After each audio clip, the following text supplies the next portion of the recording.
Olá, meus amigos, é uma grata satisfação estar com vocês novamente para ver esse excelente tema que nos traz muita interrogação. Mas antes de entrarmos nesse assunto, eu peço a você que se inscreva no meu canal no YouTube, Bíblia com Valente, acione o sininho de notificação, assim quando eu estiver postando as próximas matérias, você estará recebendo as porções da Palavra de Deus. Eu me chamo Silvio Valente e tenho a imensa satisfação de estar com vocês novamente. Nós vamos começar no livro de Gênesis, no capítulo 1, versículo de número 1 ao versículo de número 5. E convido a você também, pesquisa no YouTube, a quarta dimensão do pastor Paul Yong-Chu, muito edificante também. Você vai ficar edificado com essa revelação do pastor Paul Yong-Chu. É uma bênção. Então vamos começar aqui no versículo 1, que nos diz o seguinte: no princípio criou Deus o céu e a terra terra era sem forma e vazia, e havia trevas sobre a face do abismo, e o Espírito de Deus se movia sobre as águas. E disse Deus: haja luz, e houve luz. E viu Deus que era boa luz. E fez Deus separação entre a luz e as trevas. E Deus chamou a luz dia, e as trevas chamou noite. E foi a manhã, a tarde do primeiro dia. Então, a primeira dimensão, eu digo a você o seguinte: a criação de Deus. A criação de Deus, ela constitui na terra, no céu, no mar e no universo. Essa é a primeira dimensão que nós encontramos na palavra de Deus. Então, creia que Deus, Ele é o Criador. Ele formou tudo. Ele fez tudo. E hoje nós temos esse sistema que o homem, cientistas procuram desvendar e não consegue chegar a um consenso de tão profundo que é a criação de Deus.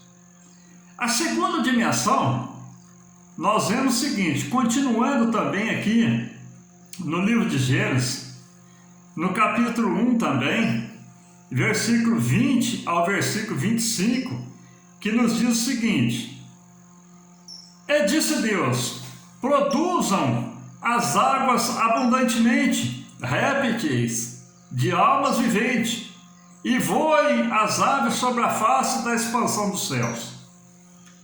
E Deus criou as grandes baleias e todo réptil de alma vivente que as águas abundantemente produziram, conforme a sua espécie, e toda a ave de asas conforme a sua espécie, e viu Deus que era bom. E Deus os abençoou, dizendo: frutificai, multiplicai-vos, e enchei as águas nos mares, e as aves se multiplicam na terra. E foi a tarde e a manhã do quinto dia. E disse Deus: produza a terra alma vivente conforme a sua espécie, gado e répteis e feras da terra conforme a sua espécie, e assim foi.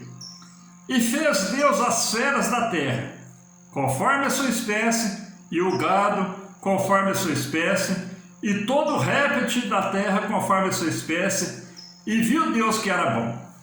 Meu amigo, a primeira dimensão nós vimos o seguinte: a criação do céu e da terra.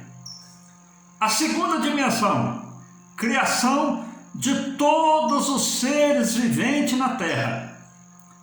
Toda a criação, tudo que Deus fez, tudo que Deus formou, tudo que Deus, através da sua onisciência, da sua onipotência, Ele fez. Tudo que o homem conhece. Então, essa é a segunda dimensão. A terceira dimensão, nós continuando também aqui no livro de Gênesis, no capítulo número 1, versículo 26 ao versículo 28, que nos fala o seguinte: E disse Deus, façamos o homem à nossa imagem, conforme a nossa semelhança, e domine sobre os peixes do mar, sobre as aves dos céus, e sobre o gado, e sobre toda a terra, e sobre todo réptil que se move sobre a terra. E criou Deus o homem à sua imagem, a imagem de Deus o criou, homem e mulher o criou. E Deus os abençoou, e Deus lhes disse: frutificai, multiplicai-vos, enchei a terra, e sujeitai-a, e dominai sobre os peixes do mar, sobre as aves dos céus, e sobre todo o animal que se move sobre a terra. A terceira dimensão, meu amigo, é o seguinte: Deus criando o homem e colocando o homem na posição de quê? Do dominador do mundo, daquele que ia estar dominando sobre os peixes, sobre as aves, sobre todo o animal vivente. E é o que nós vemos aqui hoje. O homem planta, o homem colhe, o homem cria seus animais, ele abate seus animais, ele mantém o seu sustento. Toda engrenagem do mundo é feita através do quê? Do homem, com permissão de Deus. Então essa é a terceira dimensão. E eu digo a você, todo homem normal ou espiritual, ele está incluído na terceira dimensão. Como nós explicamos isso? A natureza humana, ela é voltada para dominar o mundo. Então, tanto faz o cristão como o não cristão, ele habita na terra, ele trabalha, ele luta, ele se esforça. Então, ele está incluído na terceira dimensão. Agora nós vamos começar a ver a quarta dimensão, que aí começamos a adentrar aos mistérios de Deus. A quarta dimensão, nós vemos aqui em Gênesis também, no capítulo de número 3, versículo de número 8 ao versículo de número 11, que fala o seguinte: E ouviram a voz do Senhor, Deus, que passeava no jardim pela viração do dia, e esconderam-se Adão e sua mulher da presença do Senhor Deus, entre as árvores do jardim. E chamou o Senhor Deus a Abraão e disse-lhe: Onde estás? E ele disse: Ouvi a sua voz no jardim e temi, porque estava nu, escondi-me. E Deus disse: Quem te mostrou que estavas nu? Comeste da árvore de que te ordenei que não comesse? Deus, meu amigo, antes de Adão pecar e Eva pecar, Deus, ele toda a tarde, ele chegava e conversava com Adão, conversava com Eva. E quando Adão e Eva pecam, o que acontece? Agora eles descobrem que estava nu. O pecado abriu os olhos de Adão, abriu os olhos de Eva, e eles passaram a conhecer a natureza do mal.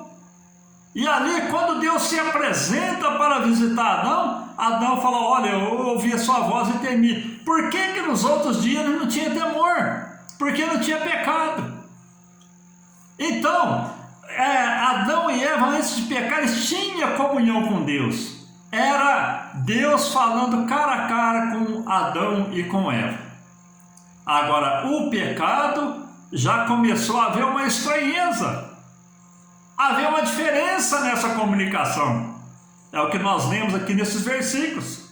Continuando aqui a palavra de Deus, em Gênesis mesmo, capítulo 3, versículo 23 a 24, fala o seguinte: O Senhor Deus, pois, o lançou fora do jardim do Éden para lavrar a terra de que fora tomado.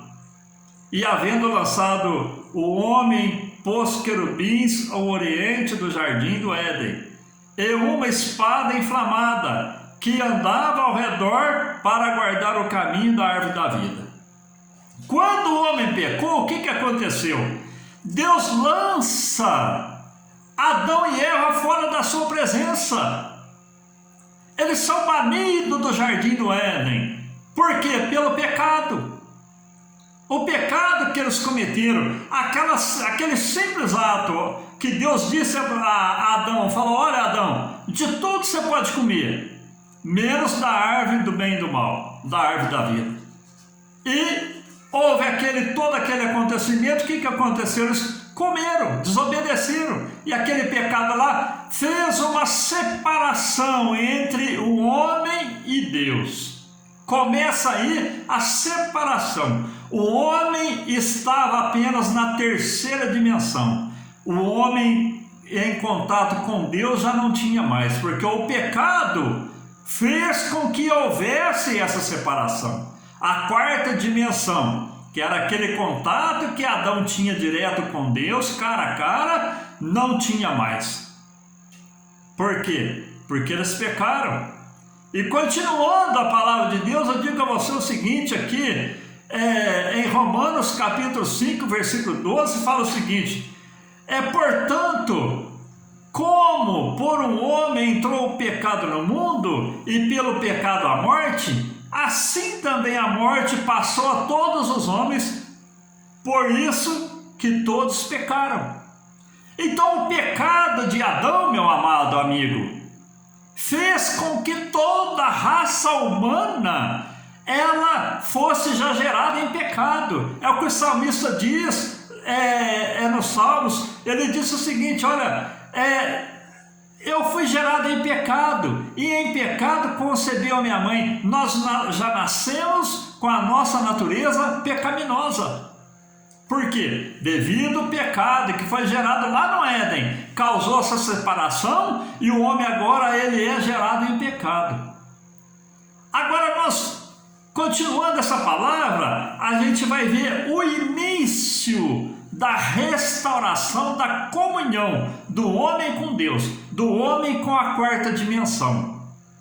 Lá em Isaías, no capítulo 53, versículo 10 ao versículo de número 12, fala o seguinte: todavia, o Senhor agradou em moê-lo, fazendo-o enfermar, quando a sua alma se puser por expiação do pecado. Verá a sua posteridade, prolongará os seus dias, e o bom prazer do Senhor prosperará na sua mão.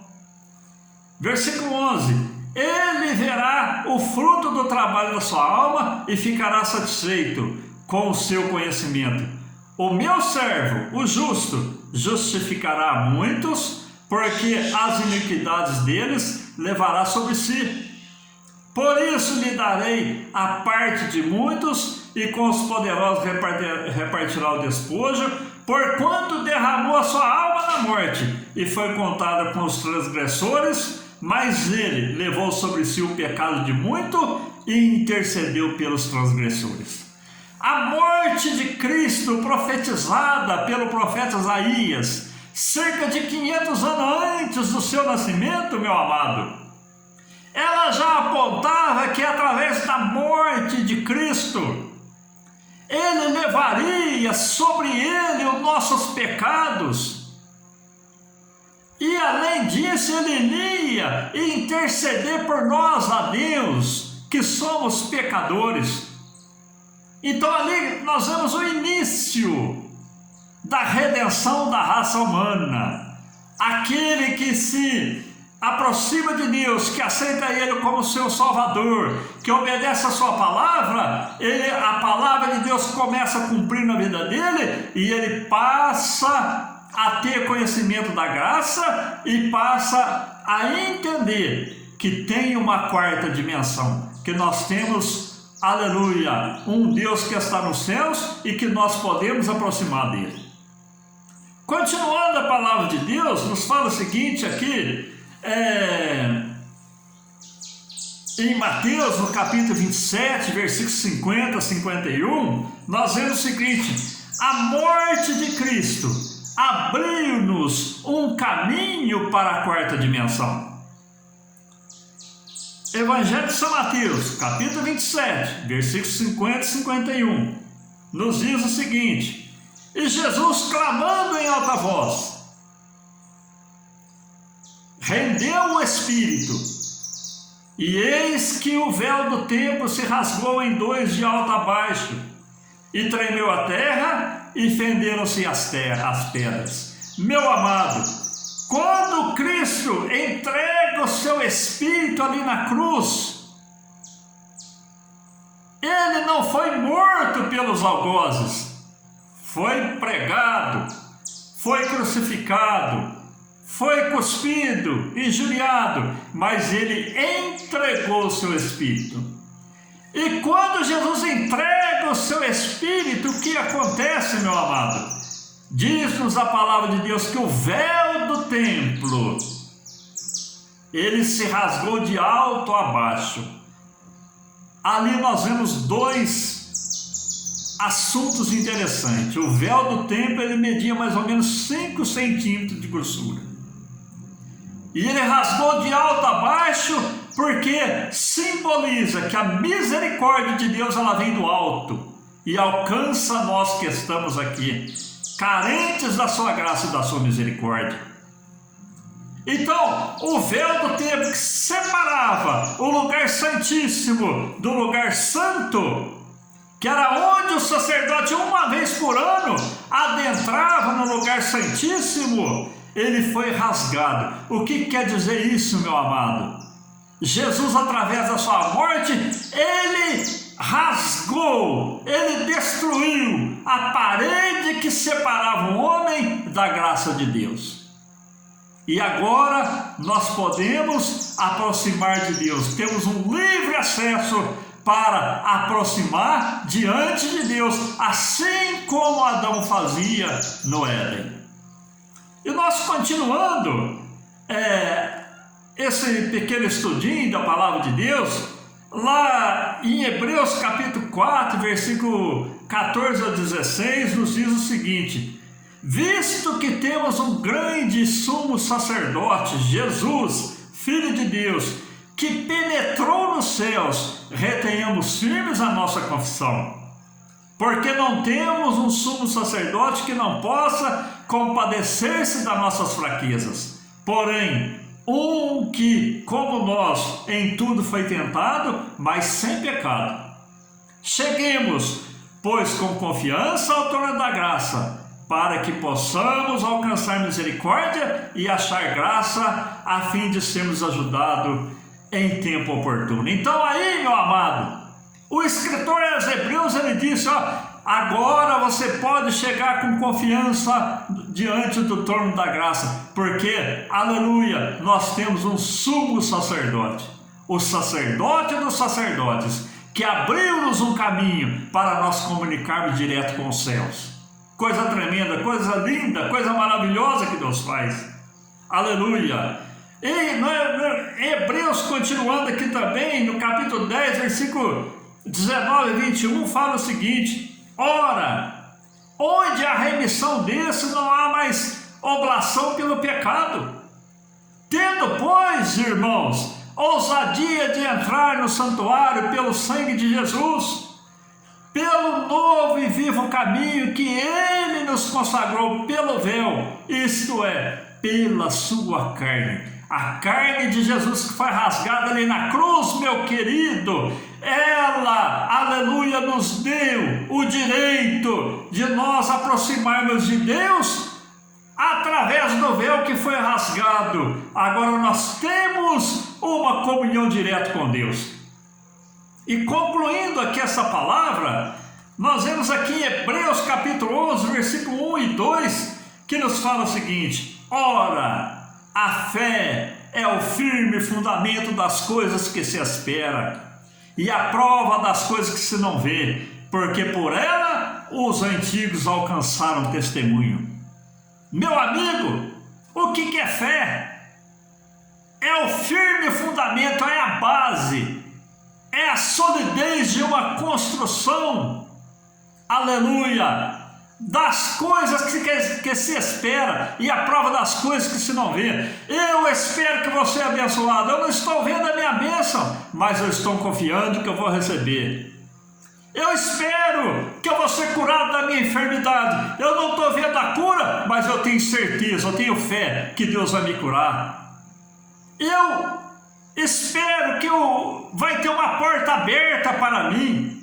Eu não estou vendo a porta aberta, mas eu tenho fé que essa porta vai abrir e as minhas necessidades vão ser supridas. Isso é ter fé, meu amigo. Agora, eu digo a você que o homem natural, ele não tem esse conhecimento da quarta dimensão. Agora, você que entende o espiritual, possa ter toda certeza, aleluia, que você serve um Deus vivo, um Deus que abriu um caminho para você ter contato direto com Ele, e através da sua morte, nós podemos chegar a tocar o trono de Deus e ter comunhão íntima com Ele. Então, esta é a quarta dimensão. Maravilha! Quando você tem esse entendimento, aleluia! E quando você toma isso como regra de fé, e você passa, aleluia, a desfrutar dessa graça, dessa dádiva, aleluia, de ter a quarta dimensão na sua vida, de você ter um contato com o seu Deus, que criou o céu e a terra, e de Jesus, que entregou a sua vida no Calvário, aleluia, em favor da minha vida e a favor da sua vida, e abriu-nos esse caminho para nós alcançarmos a quarta dimensão através do perdão dos nossos pecados, aleluia, e nós termos esse livre acesso para receber as bênçãos direto do trono de Deus. Que Deus te abençoe. É um pequeno estudo aqui para você entender um pouquinho da quarta dimensão, tá bem? E eu quero te abençoar nesse momento, abençoar a tua vida, abençoar a tua família e teus projetos com as mais ricas bênçãos de Deus, em nome de Jesus. Que Deus te guarde, que Deus te abençoe, que Deus faça resplandecer a sua glória sobre ti e tenha misericórdia de ti, e você seja mais e mais que vencedor, no nome de Jesus.